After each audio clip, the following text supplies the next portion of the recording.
बिस्मिल्लाहिर्रहमानिर्रहीम। अस्सलाम वालेकुम। पीवीटी न्यूज़ एचडी के साथ मैं हूं सोहेल चौधरी। नजर डालेंगे आज की अहम खबरों पर।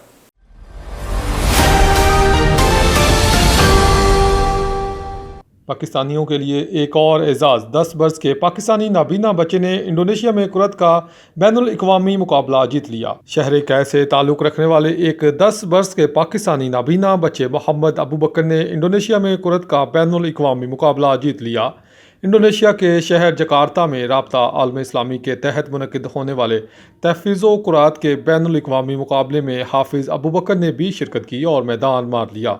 अबू बकर के वालिद कराची की एक मस्जिद में खादिम हैं। अबू बकर ने इस्लामी ममालिक के तलबा के दरमियान पहली पोजीशन हासिल की। वो कराची के मदरसा दारुल इस्लाह अल तहफ़्फ़ुज़ुल तजवीद का तालिबे इल्म है।